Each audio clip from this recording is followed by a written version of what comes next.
रूबीना अंदर से इतनी टूट चुकी थी कि अब उसको रही सही जिंदगी भी बोझ लगने लगी थी।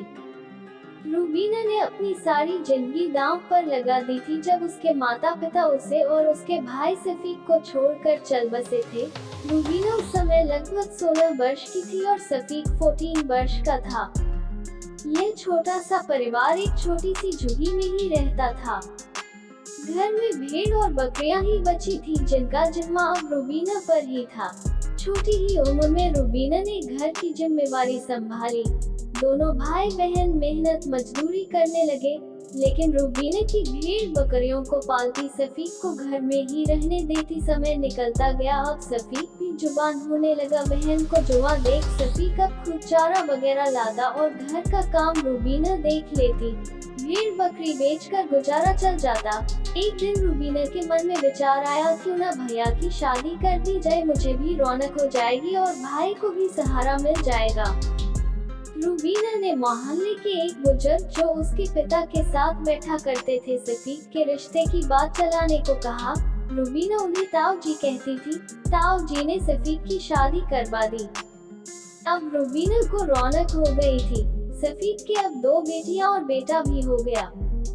सफीक ने सोचा, मैं अब कोई शहर में काम कर लेता हूँ, घर के काम से गुजारा नहीं चलेगा, इसलिए सफीक शहर में काम करने चला गया। अभी 2 महीने ही काम किया होगा। एक दिन अचानक उसकी गाड़ी के नीचे आकर मौत हो गई।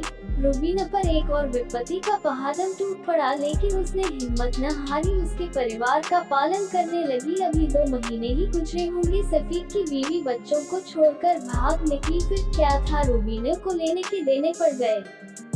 रूबीना ने मन मना लिया, अब वो उम्र भर शादी नहीं करेगी।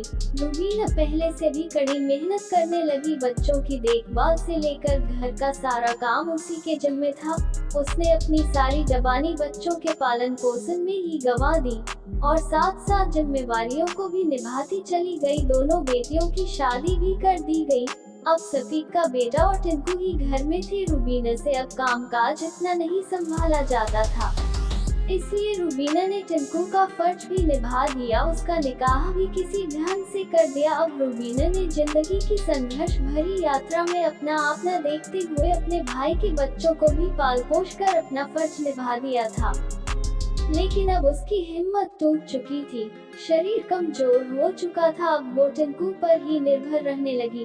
उधर टिंकू व उसकी बीवी रूबीना की तरफ इतना ध्यान नहीं देते थे। रूबीना अब उनके लिए बोझ बन चुकी थी। हर रोज उसको कुछ न कुछ सुनने को मिलता था, लेकिन जब उसको अपना किया हुआ याद आता तो रूबीना का मन बहुत दुखी होता कि जिनके लिए मैंने अपना आप दावा पर लगा दिया, आज वही मुझे बोझ समझने लगे हैं। अब वो कई दिन भूखे रहने लगी। भूख भी लगती तो कह देती पेट खराब है, कल खा लूंगी, लेकिन टिंकू और उसकी पत्नी के बर्ताव में कोई फर्क नहीं पड़ा। वो अक्सर उसे बिना वजह डांटते रहते। आखिर रूबीना की सहन शक्ति हद से बाहर जाने लगी। एक दिन उसने घर छोड़ने का मन बना लिया और दूर कहीं जंगल की तरफ चल दी। दूसरे दिन वो घर से ओझल सुनसान जंगल में भूखी प्यासी थी। दिन के 2 बज चुके थे, उसने कुछ नहीं खाया था। इतनी देर में एक यात्री ने उसे अकेले जंगल में देखकर सोचा कोई पागल औरत है, फिर भी उसने पास जाकर बात करके कुछ पूछा तो उसको सारी कहानी सुनकर बहुत अजीब सा लगा। उसके पास जो खाने को था उसने रूबीना को दिया और अपने साथ चलने को कहा, लेकिन वो नहीं मानी। उसने यही कहा, जिनके लिए मैंने इतना कुछ किया वो ही अपने नहीं बने तो मैं किसी के लिए बोझ नहीं बनना चाहती। बहुत कहने पर भी रूबीना यात्री के साथ नहीं गई। खैर, यात्री ने कहा, जी मैं कल फिर आपको लेने आऊंगा। रात हो चुकी थी। रूबीना अकेले मन ही मन सोच रही थी कि मैंने जिंदगी भर सुख की सांस ली, शायद मौत की नींद ही मुझे सुख दे सके।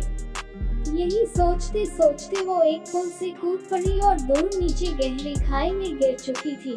दूसरे दिन यात्री ने माँ को बहुत ढूंढा, लेकिन आखिरकार उसे पुल के नीचे देखकर घबरा गया। रूबीना गहरी नींद बेहोश पड़ी थी, उसकी सांस रोकी पड़ी थी, मानो कब से नींद में सो रही हो। शायद यही उसकी जिंदगी का आखिरी सुख था। अपनी जिंदगी को दांव लगाकर दूसरों को सुख देने के बाद यही उसका आखिरी सुकून था। सच कहा है, कितनी शिद्दत से निभा लो रिश्ता, दिल का बदलने वाले बदल ही जाते हैं।